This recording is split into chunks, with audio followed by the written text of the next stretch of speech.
कधी तुमचा mobile charge करताना चार्जर गरम झालंय किंवा अचानक ट्यूबलाईट फट आवाज करत फ्यूज झालीय. कधी प्लगला हात लावून हलकासा झटका बसलाय. या सगळ्या गोष्टींचं कारण एकाच ठिकाणी आहे, करंटमध्ये. पण हे करंट म्हणजे नक्की काय? पाण्याचा प्रवाह तुम्ही बघितलाय, पण वायरमधून काय वाहतं हेच आपण बघणार आहोत सोप्या भाषेत. नमस्कार मंडळी, मी पूनम आणि तुम्ही बघत आहात Logically. Welcome to episode 1 of one day one concept. ही सिरीज आहे खास तुमच्यासाठी, ज्यांना प्रत्येक कॉन्सेप्ट क्रिस्टल क्लिअर करायचं आहे. आज आपण सुरू करूया पहिलं पाऊल. करंट म्हणजे काय? इमॅजिन करा, हातात एक पाण्याची नळी म्हणजेच पाईप आहे.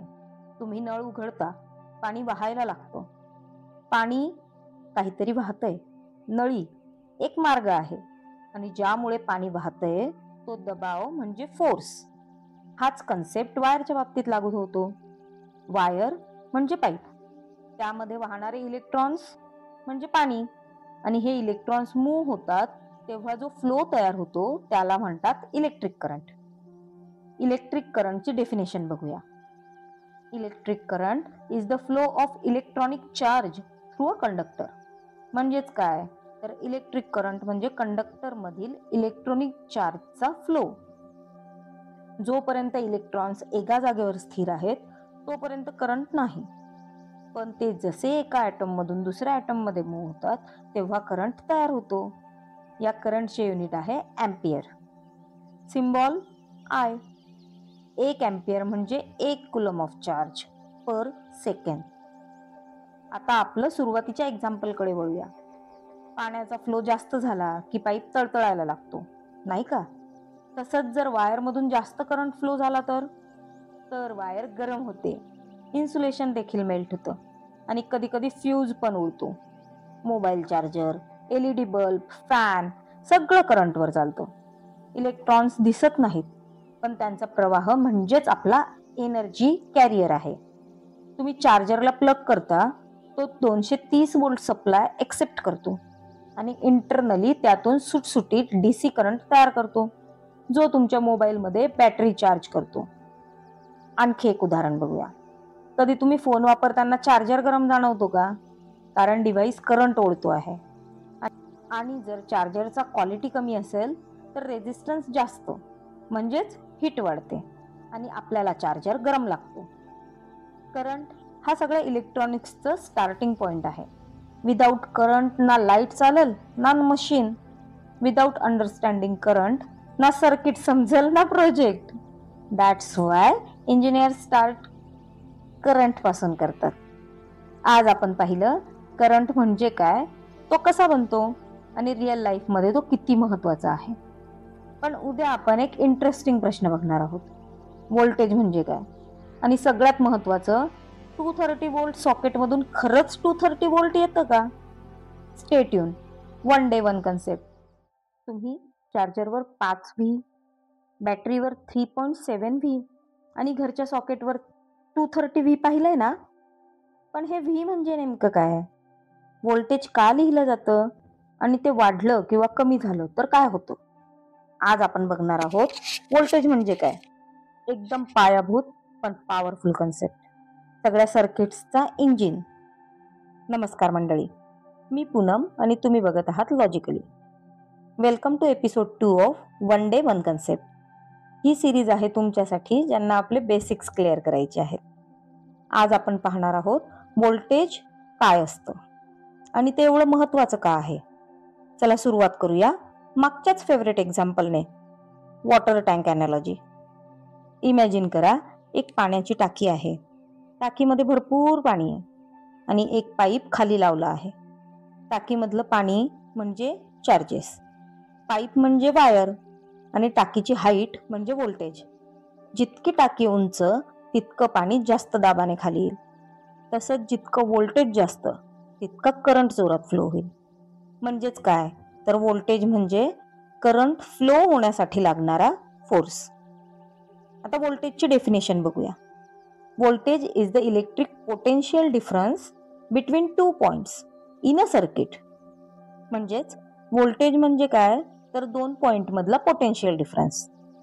या व्होल्टेजचा सिम्बॉल आहे व्ही आणि युनिट आहे व्होल्ट. आता तुम्ही बघितलं असेल, घरात 230 व्होल्ट सप्लाय असतो.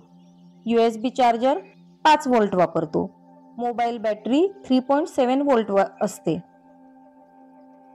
LED लाईट 12 व्होल्ट, कधी 24 व्होल्ट. असं का बरं? सगळ्याच डिव्हाइससाठी एकच व्होल्टेज काम का करत नाही? कारण प्रत्येक कंपोनंटला फिक्स प्रेशर लागतो. जास्त दिलं तर ते जळेल, कमी दिलं तर चालणार नाही. उदाहरणार्थ, तुम्ही पाण्याच्या मोटरला अचानक जास्त प्रेशरचं पाणी दिलं तर ती फुटेल. तसंच मोबाईलला डायरेक्ट 230 व्होल्ट सप्लाय दिलं तर त्याचा खरंच ओमफट स्वाहा होईल. म्हणूनच चार्जर्स, ॲडॅप्टर्स, SMP हे सगळे कामं करतात. हे काय करतात? AC ला DC मध्ये कन्व्हर्ट करतात आणि योग्य व्होल्टेज मिळवून देतात. इंजिनियर्ससाठी व्होल्टेज, करंट आणि रेझिस्टन्स यांचं एक मस्त ट्रायंगल आहे. V=IR. जसं प्रेशर म्हणजेच आपलं व्होल्टेज वाढवलं तसं फ्लो म्हणजे करंट वाढतो. पण जर पाईपमध्ये ब्लॉकेज असेल म्हणजेच रेझिस्टन्स असेल तर फ्लो कमी होतो. या 3 गोष्टींमधलं बॅलन्स म्हणजेच परफेक्ट सर्किट डिझाईन. मोबाईलला चार्जर जोडतो तो 5 व्होल्ट DC देतो. लॅपटॉप चार्जर साधारण 19 व्होल्ट DC.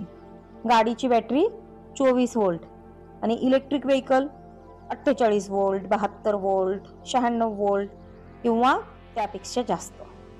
हे सगळं व्होल्टेज कंट्रोलवर चालतं. प्रिसिजन नसेल तर डिव्हाइस सेफ राहणार नाही. आज आपण बघितलं व्होल्टेज म्हणजे काय आणि रिअल लाईफमध्ये ते किती क्रिटिकली वापरलं जातं. उद्या आपण बघणार आहोत व्होल्टेज, करंट आणि रेझिस्टन्स यांच्या ट्रायोलॉजी मधला 3रा भाग. रेझिस्टन्स म्हणजे काय, तसंच कंडक्टन्स काय असतं हेही बघूया. वायर थिन असेल की थिक याचा सर्किटवर काय फरक पडतो हे सगळं बघण्यासाठी उद्याचा एपिसोड नक्की बघा. Stay tune. 1 day 1 concept. कधी लाईट बल्ब चालू ठेवला आणि वायरिंग गरम वाटली आहे? कधी हीटर चालवताना प्लग शेजारची वायर हातात गरम वाटली आहे? असं का होतं? करंट तर सारखाच जातो, मग काही वायर्स गरम होतात आणि काही नाही, असं का? कारण आहे रेझिस्टन्स आणि कंडक्टन्स. आज आपण हेच कन्सेप्ट पाहणार आहोत. एकदम पाण्याच्या पाईप पासून तर हीटर कॉइल पर्यंत रिलेट होणारे. नमस्कार मंडळी, मी पूनम आणि तुम्ही पाहत आहात Logically. Welcome to episode 3 of 1 day 1 concept. आज आपण पाहणार आहोत रेझिस्टन्स आणि कंडक्टन्स म्हणजे काय. इंजिनियर्ससाठी हे दोघं म्हणजे सर्किट डिझाईनचे आधारस्तंभ आहेत. आता इमॅजिन करा, 2 रस्ते आहेत. एक स्मूथ, रुंद, मोकळा रस्ता, दुसरा खड्ड्यांनी भरलेला, लहान आणि ट्रॅफिकने भरलेला. तुमची गाडी कुठे आरामात चालेल? ऑब्विसली पहिल्या रस्त्यावर. हेच लॉजिक करंटसाठी लागू होतं. जिथं विरोध जास्त तिथं करंटला अडथळा, जिथं विरोध कमी तिथं करंट आरामात फ्लो होतो. चला तर आता डेफिनेशन बघूया. Resistance. Resistance is the opposition offered by material to the flow of electric current. Resistance म्हणजे काय? करंटला दिलेला अपोज. रेझिस्टन्स डिनोट करतात R ने आणि युनिट आहे ओहम. आता जरा कंडक्टन्स विषयी बोलूया. Conductance is the ability of a material to allow electric current to pass through it easily. समजलं? कंडक्टन्स म्हणजे करंटला सहजपणे फ्लो होऊ देण्याची क्षमता. याचा सिम्बॉल आहे G आणि युनिट आहे सिमेन्स. यांचं को रिलेशन कसं आहे? फॉर्म्युला काय आहे? G=1/R. म्हणजे जितका रेझिस्टन्स कमी तितकी कंडक्टन्स जास्त आणि जितका कंडक्टन्स कमी तितका रेझिस्टन्स जास्त. आता हे बघूया, हे रिअल लाईफ मध्ये कुठे दिसतंय. कॉपर वायर एकदम एक्सलंट कंडक्टर. म्हणूनच घरातले चार्जर, त्याच्यानंतर कोणतीही वायरिंग ही कॉपरची असते. त्याचा फायदा काय? गरम होत नाही, करंट आरामात फ्लो होतो. It is the best conductor of electricity. Second, heater coil, high resistance, ज्यात नायक्रोम नावाचा धातू वापरतात. जास्त रेजिस्टन्स असल्यामुळे ते गरम होतं आणि म्हणून टोस्टर, आयर्न, गीझर यामध्ये हे वापरलं जातं. तिसरा प्रकार आहे टंगस्टन फिलामेंट. हे कुठे वापरतात? बरोबर, बल्बमध्ये. बल्बमध्ये टंगस्टन फिलामेंट असतं. जास्त रेजिस्टन्स, लाईट, ग्लो. आणि लास्ट आहे रबर और plastic, very high resistance. Resistance जास्त आहे म्हणजे काय होणार? करंट पास होऊ देत नाही, म्हणून इन्सुलेटर म्हणून आपण हे सेफ्टीसाठी वापरतो. हे तर झाले प्रकार. सर्किट डिझाईन करताना हे रेजिस्टन्स आणि कंडक्टर काय करतात? सर्किट डिझाईन करताना रेजिस्टन्स ठरवतो करंट किती फ्लो होणार, किती हीट जनरेट होणार आणि कंपोनंट्स किती लोड सहन करू शकतात. आता जरा ओहम्स लॉ आठवूया. काय Ohm's law? V is equals to IR. Same voltage दिलं पण जर रेजिस्टन्स जास्त असेल तर करंट कमी फ्लो होतो. कंडक्टन्स वाढवला तर करंट फ्लो वाढतो. हे झालं थेअरी. लॅब मध्ये कधी तुम्ही रेजिस्टन्स वापरला आहे का? काय करतो तो? करंटला लिमिट करतो. सगळ्यात जास्त आपण यूज केलेला आहे रेजिस्टर एलईडीच्या आधी. का? एलईडी जळू नये म्हणून. आणि चार्जिंग सर्किट्स मध्ये हाय रेजिस्टन्स वापरून आपण सेफ फ्लो राखतो. So basically resistance equal to control, conductance equal to freedom, आणि हे वापरणारा engineer is equals to balance master. आज आपण पाहिलं रेजिस्टन्स म्हणजे करंटला अडथळा, कंडक्टन्स म्हणजे करंटला मोकळा रस्ता, आणि सगळं प्ले होतं ओहम्स लॉवर. उद्या आपण पाहणार आहोत एक इंटरेस्टिंग आणि इम्पॉर्टंट प्रश्न. AC वर्सेस DC, काय फरक आहे यात आणि कुठं कोणता वापरायचा? Stay tune. One day one concept. तुमचं फोन चार्जर, लॅपटॉप, ॲडॅप्टर, घरातली ट्यूबलाईट किंवा EV चार्जिंग स्टेशन, सगळीकडे इलेक्ट्रिसिटी वापरली जाते, पण ती एकसारखी नसते. कधी ती असते AC, कधी ती असते DC. पण हे AC आणि DC नक्की काय आहे ते एकसारखंच नाही का? आणि कुठे AC वापरतो, कुठं DC? आज आपण समजून घेणार आहोत. AC वर्सेस DC काय फरक आहे आणि कुठे कुठला वापरायचा. नमस्कार मंडळी, मी पूनम आणि तुम्ही बघत आहात Logically. Welcome to episode 4 of one day one concept. ही सिरीज आहे तुमच्याचसाठी ज्यांना आपले बेसिक क्लिअर करायचे. म्हणूनच आजचा टॉपिक आहे AC आणि DC, सर्किटच्या दोन बाजू पण दोघी महत्वाच्या. चला सुरुवात करूया. अगदी डेली लाईफ मधल्या एक्झाम्पलने. तुमच्या घरात 230 व्होल्टचं प्लग पॉइंट आहे ना, हे तुम्ही लॅपटॉप चार्जर, आयर्न किंवा टीव्ही साठी वापरता, बरोबर? हा प्लग सप्लाय देतो AC करंट. पण तुमचा फोन बॅटरीवर चालतो, त्याला लागतो DC. म्हणजे प्लग मधून AC येतं पण फोन DC मागतो. मग चार्जर काय करतोय? तो AC ला DC मध्ये कन्व्हर्ट करतो. आता AC आणि DC चा ऍक्च्युअल फरक बघूया. DC direct current. करंट फक्त एका डायरेक्शनने वाहतो, जसं रिव्हर एकाच बाजूने वाहते. याचे एक्झाम्पल आहेत battery, power bank, mobile, solar panel. आता बघूया AC. AC म्हणजे अल्टरनेटिंग करंट. करंट सतत आपली दिशा बदलत असतो, फॉरवर्ड, बॅकवर्ड, फॉरवर्ड, बॅकवर्ड, जसं समुद्रात येणाऱ्या आणि जाणाऱ्या लाटा. एक्झाम्पल, घरातली लाईट, फॅन, वॉशिंग मशीन हे सगळं AC सारखं वर्क करते. AC आणि DC दोघही इलेक्ट्रिसिटी आहेत, पण त्यांचा वापर वेगवेगळा आहे कारण त्यांचे प्रॉपर्टीज वेगवेगळे आहेत. आता बघूया AC आणि DC चा उपयोग कुठे आणि का केला जातो. AC current.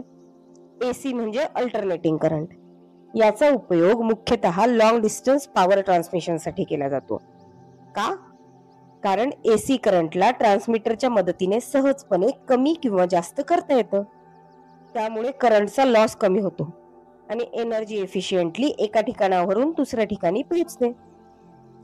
DC current.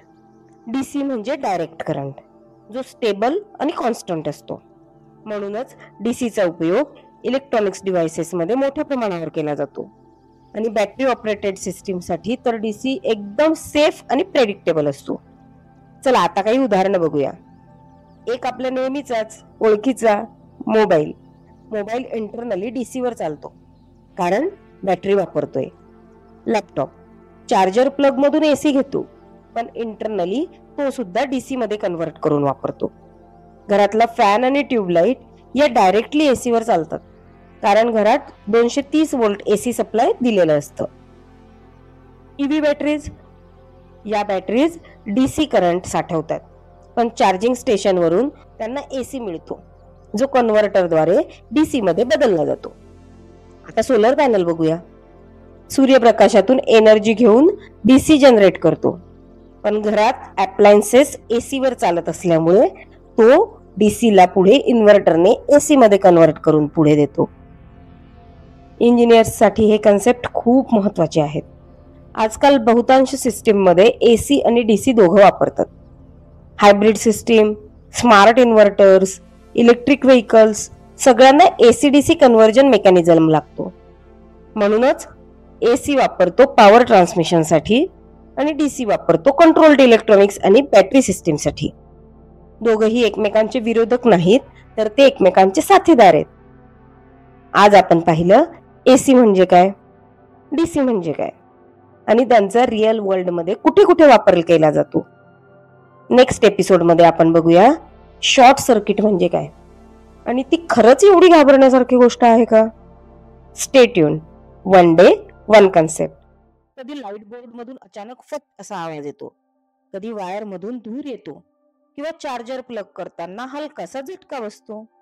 सगळ्या गोष्टींमागे एकच शब्द ऐकायला मिळतो, शॉर्ट सर्किट झालं. पण शॉर्ट सर्किट म्हणजे नेमकं काय होतं आणि का तो एवढा डेंजरस असतो, हेच आज आपण समजून घेणार आहोत, सोप्या उदाहरणांसह आणि सर्किटच्या लॉजिकने. नमस्कार मंडळी, मी पूनम आणि तुम्ही बघत आहात Logically. Welcome to episode 5 of one day one concept. ही सिरीज आहे त्यांच्यासाठी ज्यांना फक्त डेफिनेशन नाही तर खरं लॉजिक समजून घ्यायचं आहे. सुरुवात करूया एकदम सिंपल अॅनालॉजीने. कल्पना करा, एक नदी एका अरुंद आणि दगडाने भरलेल्या मार्गाने वाहते आहे. या रस्त्याने पाणी हळूहळू पण कंट्रोल मध्ये वाहतं, म्हणजेच फ्लो नियंत्रित असतो. जर अचानक नदीला एक मोठा मोकळा शॉर्टकट सापडला तर, जिथं रेजिस्टन्स नाहीये, तर सगळं पाणी त्या शॉर्टकटने धावेल आणि बाकीचं सिस्टीम कोलमडून पडेल. हाच प्रकार इलेक्ट्रिक सर्किट मध्ये घडतो जेव्हा शॉर्ट सर्किट होतं.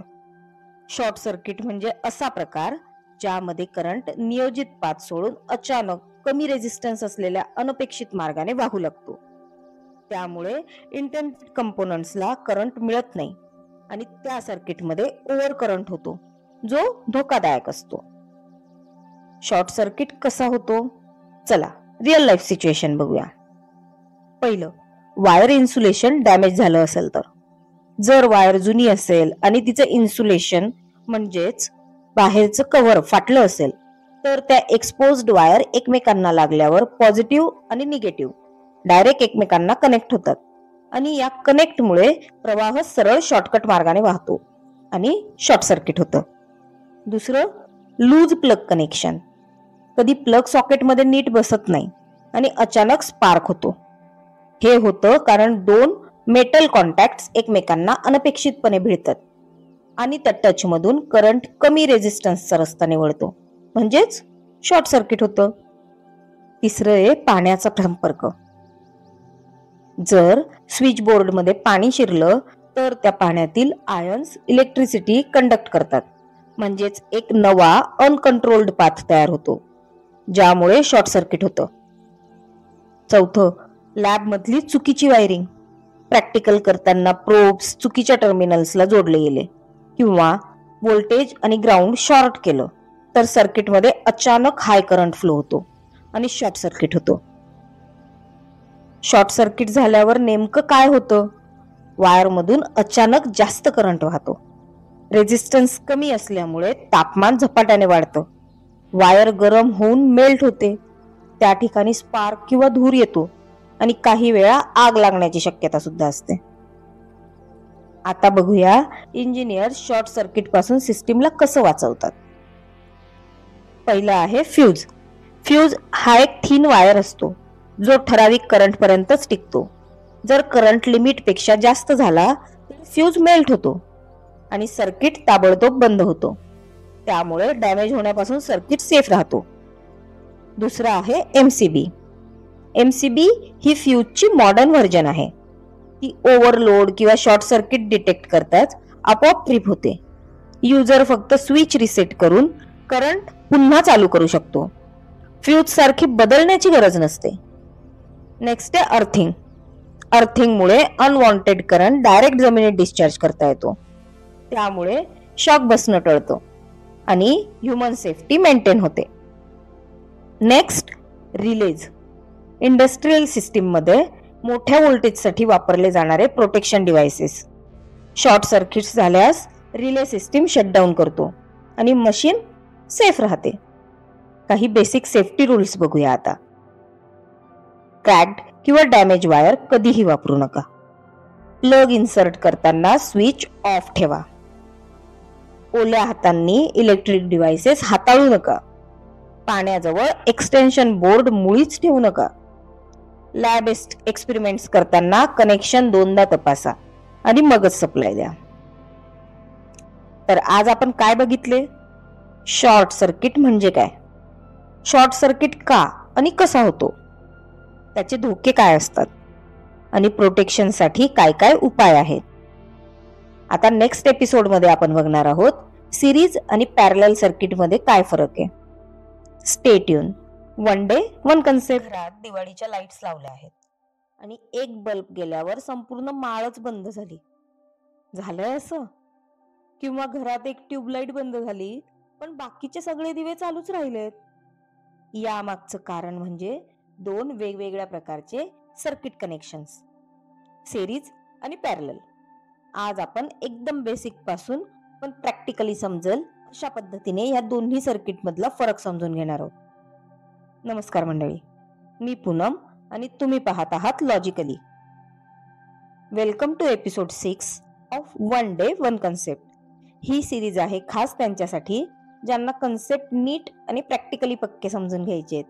फक्त मार्क्स साठी नाही तर रिअल लाईफ मध्ये वापरण्यासाठी देखील.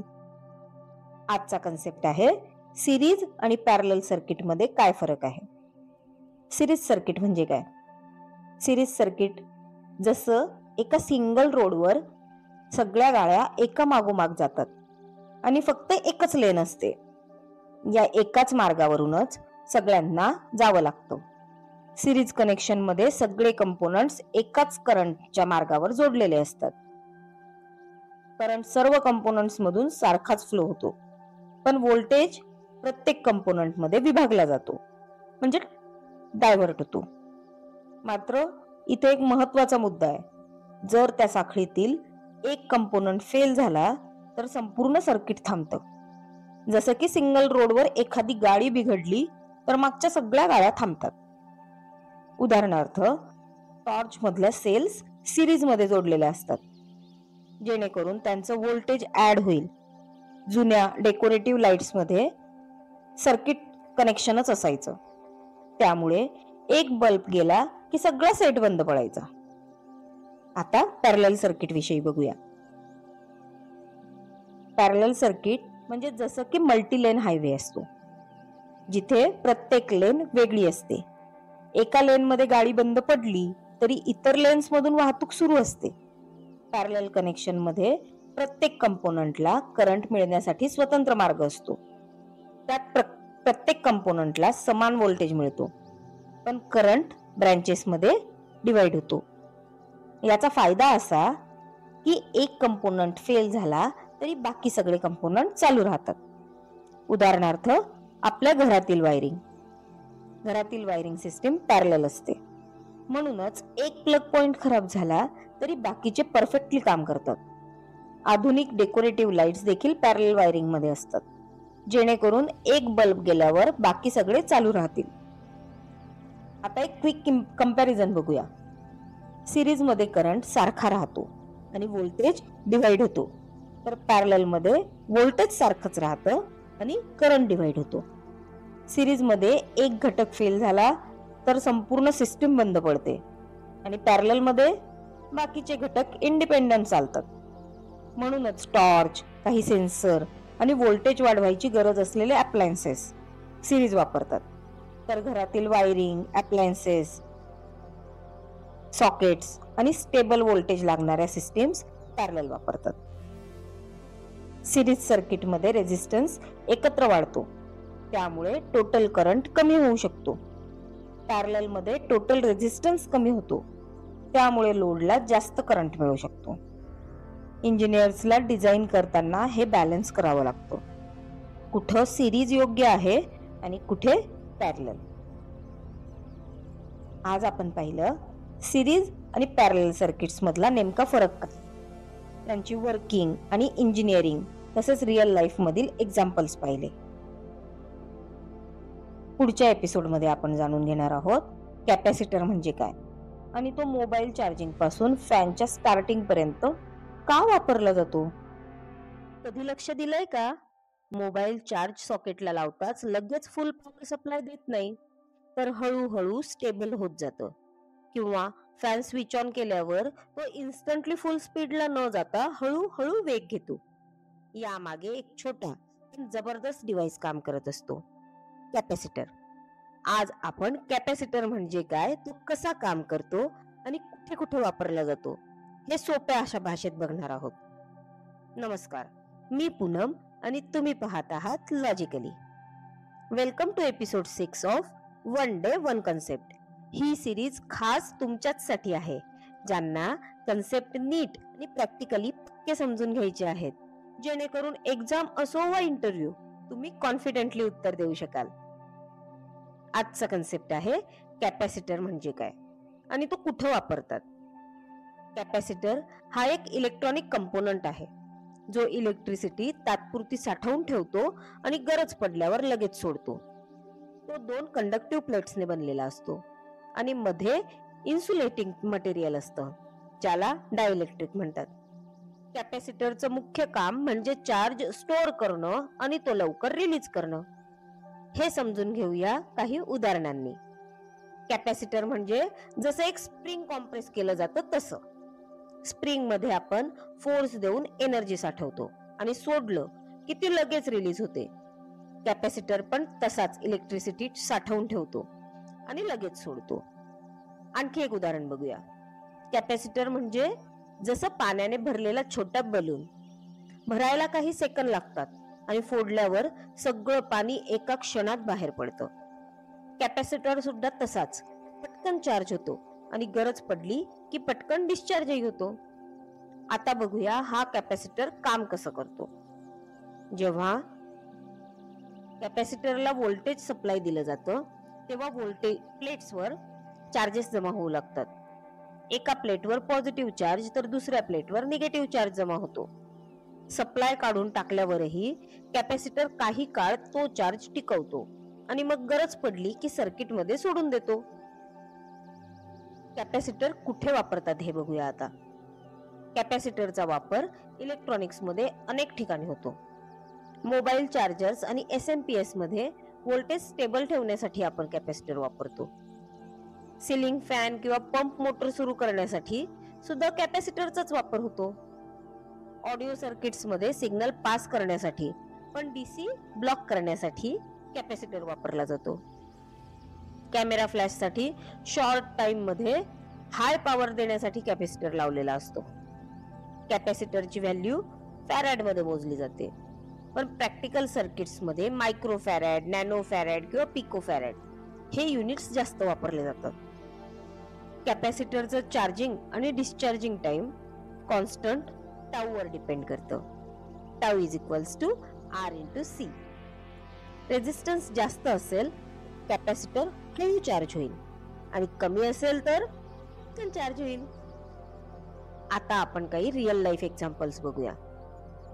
मोबाईल फोन मदरबोर्डवर अनेक छोटे छोटे कॅपॅसिटर्स असतात जे व्होल्टेज स्मूथ ठेवतात. सिलिंग फॅन मध्ये व्हाईट सिलेंड्रिकल कॅपॅसिटर असतो जो मोटर सुरू करतो. DSLR कॅमेरा फ्लॅश कॅपॅसिटर मध्ये स्टोर्ड एनर्जी एका क्षणात रिलीज करून ब्राईट लाईट देतो. तर आज आपण काय पाहिलं? कॅपॅसिटर म्हणजे काय, तो कसा काम करतो आणि रिअल लाईफ मध्ये कुठे कुठे वापरला जातो. पुढच्या एपिसोड मध्ये आपण जाणून घेणार आहोत रेझिस्टर म्हणजे काय आणि तो कुठे आणि का वापरतात. Stay tune. One day one concept. कधी टॉय ट्रेन बॅटरी लावल्यानंतर हळू चालताना पाहिलीये का? किंवा मोबाईल चार्जर खराब होऊन फोन चार्ज व्हायला जास्त वेळ लागतोय असं जाणवलंय?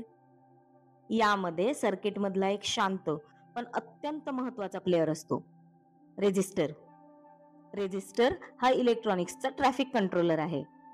तो ठरवतो करंट किती वेगात जाईल, किती कमी किंवा किती जास्त होईल. आज आपण रेझिस्टरचं काम, त्याची रचना आणि तो कुठे वापरतात हे अगदी प्रॅक्टिकली समजून घेणार आहोत. नमस्कार, मी पूनम आणि तुम्ही पाहत आहात Logically. Welcome to episode 8 of one day one concept. ही सिरीज आहे तुमच्याचसाठी ज्यांना कन्सेप्ट नीट आणि प्रॅक्टिकली पक्के समजून घ्यायचे आहेत. आजचा कन्सेप्ट आहे रेझिस्टर म्हणजे काय आणि तो कुठे आणि का वापरतात. रेझिस्टर हा एक पॅसिव्ह इलेक्ट्रॉनिक कंपोनंट आहे जो इलेक्ट्रिसिटीला ठराविक प्रमाणात विरोध करतो. त्याचं मुख्य काम म्हणजे करंट कमी करणं, व्होल्टेज डिव्हाइड करणं, सर्किट बॅलन्स ठेवणं आणि बाकी कंपोनंट्सला ओव्हर करंट पासून वाचवणं. त्याचा रेझिस्टन्स ओहम मध्ये मोजला जातो. जास्त रेझिस्टन्स म्हणजे करंट कमी होईल, कमी रेझिस्टन्स म्हणजे करंट वेगात जाईल. चला हे समजून घेऊया एका उदाहरणामधून. रेझिस्टर म्हणजे रस्त्यावरचा स्पीड ब्रेकर आहे. गाड्या कितीही वेगाने येत असल्या तरी स्पीड ब्रेकर त्यांना कमी वेगात पुढे जाऊ देतो. रेझिस्टर सर्किट मध्ये हेच काम करंट साठी करतो. रेझिस्टर कसं काम करतो? जेव्हा करंट रेझिस्टर मधून वाहतो तेव्हा त्याला त्या रेझिस्टन्समुळे अडथळा येतो. या अडथळ्यामुळे काही इलेक्ट्रिकल एनर्जी हीट मध्ये कन्व्हर्ट होते. यालाच ज्यूल्स हिटिंग इफेक्ट म्हणतात. याचा फॉर्म्युला आहे heat is equals to I² into RT. म्हणजेच रेझिस्टन्स जास्त असेल तर हीट जास्त निर्माण होईल. यासाठी हाय पॉवर रेझिस्टर्स जास्त हीट सहन करू शकतील अशा मटेरियल पासून बनवले जातात. आता ओहम्स लॉ आणि रेझिस्टर यांचा संबंध बघूया. ओहम्स लॉ हा रेझिस्टर समजून घेण्यासाठी सर्वात महत्वाचा नियम आहे. ओहम्स लॉ सांगतो V is equals to IR. इथं V म्हणजे व्होल्टेज, I म्हणजे करंट आणि R म्हणजे रेझिस्टन्स. जर रेझिस्टन्स वाढवलं तर करंट कमी होईल, जर रेझिस्टन्स कमी केलं तर करंट जास्त होईल. म्हणूनच रेझिस्टर सर्किट मध्ये करंट कंट्रोल करण्यासाठी याचा वापर होतो. रेझिस्टर कुठे वापरतात? मोबाईल चार्जर्स मध्ये. रेझिस्टर्स व्होल्टेज कमी करून सेन्सिटिव्ह इलेक्ट्रॉनिक्सला सुरक्षित ठेवतात. LED लाईट, याला जास्त थेट करंट दिला तर ती जळेल. रेझिस्टर त्याला कंट्रोल करतो. व्होल्टेज डिवायडर सर्किट्स, यामध्ये 2 किंवा अधिक रेझिस्टर्स वापरून आवश्यक व्होल्टेज तयार केलं जातं. ऑडिओ सिस्टीम्स, यामध्ये व्होल्टेज कंट्रोल करण्यासाठी पोटेन्शिओमीटर वापरतात जो एक व्हेरिएबल रेझिस्टर असतो. रेझिस्टर 2 प्रकारचे असतात, फिक्स आणि व्हेरिएबल. फिक्स रेझिस्टरचे व्हॅल्यू मॅन्युफॅक्चरिंगच्या वेळीच ठरलेले असतात. व्हेरिएबल रेझिस्टर जसं पोटेन्शिओमीटर, रेहोस्टॅट याचे व्हॅल्यू आपल्याला ऍडजस्ट करता येतो. रेझिस्टरचे व्हॅल्यू ओळखण्यासाठी कलर कोड वापरला जातो. प्रत्येक रंग एका अंकाचं प्रतिनिधित्व करतो. याविषयी आपण एखाद्या वेगळ्या व्हिडिओमध्ये बोलूया. तर आज आपण काय पाहिलं? रेझिस्टर म्हणजे काय, तो कसा काम करतो, ओहम्स लॉ सोबत त्याचं नातं काय आहे आणि रिअल लाईफ मध्ये कुठे वापरतात. नेक्स्ट एपिसोड मध्ये आपण जाणून घेणार आहोत इंडक्टर म्हणजे काय आणि तो सर्किटमध्ये नेमकं काय करतो. कधी पाहिलंय का, फॅन बंद केल्यावर तो काही सेकंद हळूहळू फिरत राहतो, किंवा बाईकवर अचानक एक्सिलेशन कमी केलं तरी इंजिन लगेच थांबत नाही, काही वेळ चालूच राहतं. हे जसं मेकॅनिकल वर्ल्ड मध्ये होतं तसंच इलेक्ट्रिकल वर्ल्ड मध्ये एक कंपोनंट करतो. त्याचं नाव आहे इंडक्टर. आज आपण इंडक्टर म्हणजे काय, तो कसा काम करतो आणि रिअल लाईफ मध्ये कुठे वापरतात हे सोप्या भाषेत समजून घेऊया. नमस्कार, मी पूनम आणि तुम्ही पाहत आहात Logically. Welcome to episode 9 of one day one concept. ही सिरीज खास तुमच्याचसाठी आहे, ज्यांना फक्त डेफिनेशन्स नाही तर खरं लॉजिक समजून घ्यायचंय. आजचा कन्सेप्ट आहे इंडक्टर म्हणजे काय.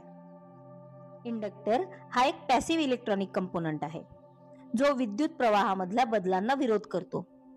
तो साधारणपणे इन्सुलेटेड वायरच्या कॉईल पासून बनलेला असतो. जेव्हा करंट कॉईल मधून वाहतो तेव्हा त्याच्या आजूबाजूला मॅग्नेटिक फील्ड तयार होतं आणि हा फील्ड एनर्जी स्टोअर करून ठेवतो. चला एक उदाहरण बघूया. इंडक्टर म्हणजे जसं मेकॅनिकल फ्लायव्हील. इंजिन चालू असताना फ्लायव्हील एनर्जी स्टोअर करतो आणि इंजिन बंद केल्यावर काही वेळ ती एनर्जी वापरून रोटेशन चालू ठेवतो. इंडक्टर पण तसाच, करंट मध्ये अचानक बदल होऊ देत नाही. हे समजून घेण्यासाठी आणखी एक उदाहरण बघूया. इंडक्टरला तुम्ही चालती ट्रेन समजा. ट्रेन एकदा वेगात आली की ती अचानक थांबत नाही, कारण तिच्यात कायनेटिक एनर्जी असते. इंडक्टर सुद्धा करंट अचानक सुरू किंवा अचानक बंद होऊ देत नाही, तो थोडा मोमेंटम ठेवतो. इंडक्टर कसं काम करतो? जेव्हा करंट वाढतो तेव्हा इंडक्टर मॅग्नेटिक फील्ड तयार करून एनर्जी स्टोअर करतो. जेव्हा करंट कमी होऊ लागतो तेव्हा तो मॅग्नेटिक फील्ड कोलॅप्स करतो आणि स्टोअर्ड एनर्जी सर्किट मध्ये परत देतो. त्यामुळे करंट मध्ये अचानक बदल टाळला जातो. इंडक्टरची व्हॅल्यू हेनरी मध्ये मोजली जाते. जितका कॉईल मध्ये टर्न जास्त तितका इंडक्टन्स जास्त. याचा फॉर्म्युला आहे L is equals to n square into mu into A divided by L. इथं n म्हणजे टर्न्स, म्यू म्हणजे कोर मटेरियलची परमॅबिलिटी, A म्हणजे कॉइलचा क्रॉस सेक्शन एरिया आणि L म्हणजे कॉइलची लेंथ. रिअल लाईफ मध्ये कुठं वापरतात हा इंडक्टर? पॉवर सप्लाईज मध्ये फिल्टरिंग करण्यासाठी. तिथं व्होल्टेज स्पाइक्स कमी करण्यासाठी याचा उपयोग होतो. ट्रान्सफॉर्मर्स मध्ये व्होल्टेज लेवल बदलण्यासाठी. मोटर्स आणि जनरेटर्स मध्ये मॅग्नेटिक फील्ड तयार करण्यासाठी. रेडिओ ट्युनिंग सर्किट्स मध्ये स्पेसिफिक फ्रिक्वेन्सी सिलेक्ट करण्यासाठी. सिलिंग फॅन रेग्युलेटर जुन्या टाईपचा, यामध्ये सिरीज इंडक्टर स्पीड कंट्रोल करण्यासाठी वापरतात. इलेक्ट्रिकल व्हेकल मोटर्स मध्ये इंडक्टर स्मूथ करंट फ्लो ठेवतात. तर आज आपण काय पाहिलं? इंडक्टर म्हणजे काय, तो कसा काम करतो आणि रिअल लाईफ मधील काही उदाहरणं बघितली. नेक्स्ट एपिसोड मध्ये आपण बघणार आहोत डायोड म्हणजे काय आणि तो वन वे कसा काम करतो. तुम्ही ट्रॅफिक सिग्नल वर पाहिलं असेल, एका बाजूला ग्रीन सिग्नल मिळाला की गाड्या पुढे जातात, पण दुसऱ्या बाजूला रेड सिग्नल असेल तर तिथून एकही गाडी पुढे येऊ शकत नाही. इलेक्ट्रिकल वर्ल्ड मध्ये याच कामासाठी एक छोटासा पण पॉवरफुल कंपोनंट असतो, त्याचं नाव आहे डायोड. आज आपण डायोड म्हणजे काय, तो कसा काम करतो आणि रिअल लाईफ मध्ये कुठे वापरतात हे एकदम सोप्या भाषेत समजून घेणार आहोत. नमस्कार, मी पूनम आणि तुम्ही पाहत आहात Logically. Welcome to episode 10 of one day one concept. ही सिरीज खास तुमच्याचसाठी आहे, ज्यांना फक्त डेफिनेशन्स नाही तर कन्सेप्ट नीट प्रॅक्टिकली समजून लॉजिक सह समजून घ्यायचे. चला आजच्या टॉपिकला सुरुवात करूया. डायोड म्हणजे काय? डायोड हा एक इलेक्ट्रॉनिक कंपोनंट आहे जो करंट फक्त एका दिशेने जाऊ देतो आणि दुसऱ्या दिशेला पळवतो. तो सेमीकंडक्टर मटेरियल पासून बनतो, साधारण सिलिकॉन किंवा जर्मेनियम. डायोडचे 2 टर्मिनल्स असतात, ॲनोड आणि कॅथोड. डायोडला तुम्ही ट्रॅफिक सिग्नल किंवा चेकपोस्ट सारखं समजू शकता. सिग्नल ग्रीन असेल तर वाहनं पुढे जातात, म्हणजेच करंट फॉरवर्ड डायरेक्शन मध्ये फ्लो होतो. सिग्नल रेड असेल तर वाहनं थांबतात, म्हणजेच करंट रिव्हर्स डायरेक्शन मध्ये जाऊ शकत नाही. आणखी एक उदाहरण म्हणजे पाण्याच्या पाईपलाईन मधला नॉन रिटर्नेबल व्हॉल्व. एका बाजूने पाणी जाऊ देतो पण परत येऊ देत नाही. अगदी डायोड पण तसाच, एकदाच करंट जाऊ देतो, रिटर्न नाही. डायोड कसं काम करतो? फॉरवर्ड बायस मध्ये म्हणजे ॲनोडला पॉझिटिव्ह व्होल्टेज आणि कॅथोडला निगेटिव्ह व्होल्टेज दिलं की डायोड करंट फ्लो करू देतो. रिव्हर्स बायस म्हणजेच ॲनोडला निगेटिव्ह आणि कॅथोडला पॉझिटिव्ह दिला तर डायोड करंट ब्लॉक करतो. हे सगळं पीएन जंक्शन मुळे घडतं. फॉरवर्ड बायस मध्ये डिप्लेशन लेअर कमी होते, त्यामुळे करंट फ्लो होतो. रिव्हर्स बायस मध्ये डिप्लेशन लेअर वाढते, त्यामुळे करंट थांबतो. हे डिटेल मध्ये समजून घेण्यासाठी आपण एखादा वेगळा व्हिडिओ बनवूया. डायोडचा सिम्बॉल ॲरो आणि समोर एक व्हर्टिकल लाईन. ॲरो म्हणजे करंटचा forward direction. Silicon diode forward bias मध्ये साधारण 0.7 व्होल्ट ड्रॉप घेतो, तर जर्मेनियम डायोड फक्त 0.3 व्होल्ट ड्रॉप घेतो. पण लक्षात ठेवा, रिव्हर्स बायस मध्ये जर व्होल्टेज खूप वाढलं तर डायोड ब्रेकडाऊन होतो आणि करंट वाहू लागतो, त्यामुळे सर्किट खराब होऊ शकतो. आता बघूया हा डायोड कुठे वापरतात. मोबाईल चार्जर्स मध्ये रेक्टिफायर सेक्शन मध्ये 4 डायोड्स एकत्र वापरून ब्रिज रेक्टिफायर तयार करतात. हे एसी ला डीसी मध्ये कन्व्हर्ट करतो. सोलर पॅनल सिस्टीम्स मध्ये डायोड वापरतात, त्या जेणेकरून बॅटरी मधला करंट पॅनल कडे परत जाऊ नये. एलईडी म्हणजे लाईट एमिटिंग डायोड. तोही फॉरवर्ड बायस मध्ये गेल्यावर करंट फ्लो झाल्यावर लाईट एमिट करतो. टीव्ही, रेडिओ आणि कम्युनिकेशन सिस्टीम्स यामध्ये सिग्नल डिमॉड्युलेशन साठी डायोड वापरला जातो. तर आज आपण काय पाहिलं? डायोड म्हणजे काय, तो कसा काम करतो आणि कुठे वापरला जातो. नेक्स्ट एपिसोड मध्ये आपण बघणार आहोत एक जादुई डिव्हाइस जो आपल्याला मोबाईल चार्जर पासून ते मोठ्या पॉवर स्टेशन पर्यंत सगळीकडे बघितला जातो. हो, म्हणजे ट्रान्सफॉर्मर. कधी विचार केला आहे का आपल्या घरात सॉकेटवर 230 व्होल्ट सप्लाय येतं, मोबाईल चार्जर फक्त 5 व्होल्ट देतो. मग हा व्होल्टेज कमी कोण करतं? किंवा मोठ्या ट्रान्समिशन लाईनवर 11 केव्ही, 33 केव्ही, अगदी लाखो व्होल्ट्सने करंट जातो. शेवटी आपल्या घरात सेफ 230 व्होल्ट कसं येतं? या मागे काम करतो एक जादुई पण सिंपल दिसणारा डिव्हाइस, ट्रान्सफॉर्मर. आज आपण समजून घेणार आहोत ट्रान्सफॉर्मर म्हणजे काय, कसा काम करतो आणि कुठे जातो. नमस्कार, मी पूनम आणि तुम्ही पाहत आहात Logically. Welcome to episode 11 of one day one concept. ही सिरीज खास त्यांच्यासाठी आहे ज्यांना कन्सेप्ट नीट, प्रॅक्टिकली आणि रिअल लाईफ एक्झाम्पल सह समजून घ्यायचे आहेत. चला बघूया ट्रान्सफॉर्मर म्हणजे काय. ट्रान्सफॉर्मर हा एक इलेक्ट्रिकल डिव्हाइस आहे जो व्होल्टेज लेवल्स बदलतो. कधी जास्त म्हणजे स्टेप अप, कधी कमी म्हणजे स्टेप डाऊन. फक्त अल्टरनेटिंग करंट म्हणजे एसी वर काम करतो, कारण ट्रान्सफॉर्मर इलेक्ट्रोमॅग्नेटिक इंडक्शनच्या प्रिन्सिपलवर चालतो. ट्रान्सफॉर्मर म्हणजे जणू पोस्टमॅन सारखा आहे. पोस्टमॅन कसं लेटर एका घरातून दुसऱ्या घरात ट्रान्सफर करतो नाही, तसंच ट्रान्सफॉर्मर एनर्जी ट्रान्सफर करतो, पण 2 वाइंडिंग्स इलेक्ट्रिकली जोडलेल्या नसतात, फक्त मॅग्नेटिकली कनेक्टेड असतात. ट्रान्सफॉर्मर कसं काम करतो? ट्रान्सफॉर्मर 2 वाइंडिंग्सने बनतो, प्रायमरी वाइंडिंग आणि सेकंडरी वाइंडिंग. ही दोन्ही वाइंडिंग्स एका मॅग्नेटिक कोअर वर ठेवलेली असतात. प्रायमरी वाइंडिंग मधून एसी करंट जाताच मॅग्नेटिक फील्ड तयार होतं आणि हे मॅग्नेटिक फील्ड सेकंडरी वाइंडिंग मध्ये व्होल्टेज इंड्यूस करतं. याचा फॉर्म्युला आहे V2 by V1 is equals to N2 by N1.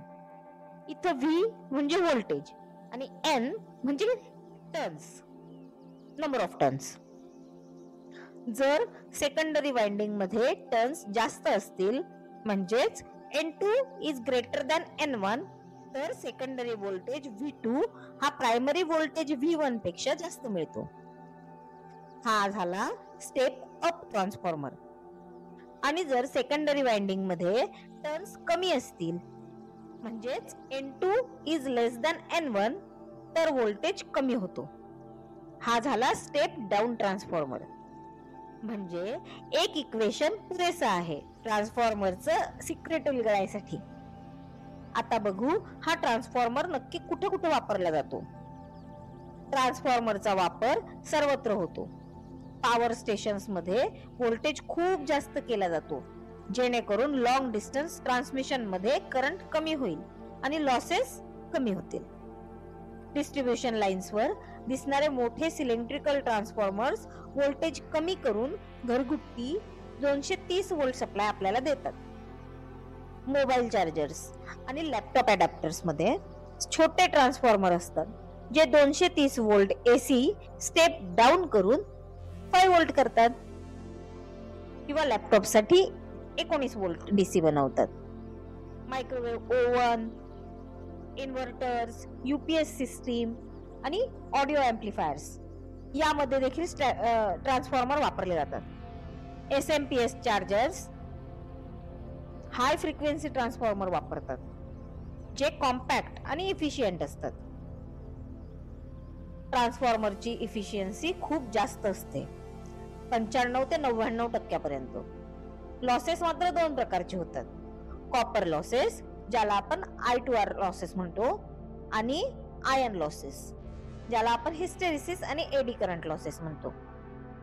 Inside the circuit पाहिलं तर कोर लॅमिनेटेड ठेवतात जेणेकरून एडी करंट कमी होतील. AC फ्रिक्वेन्सी वाढली की ट्रान्सफॉर्मर आणखी छोटा आणि हलका डिझाईन करता येतो. म्हणूनच मॉडर्न चार्जर्स कॉम्पॅक्ट दिसतात.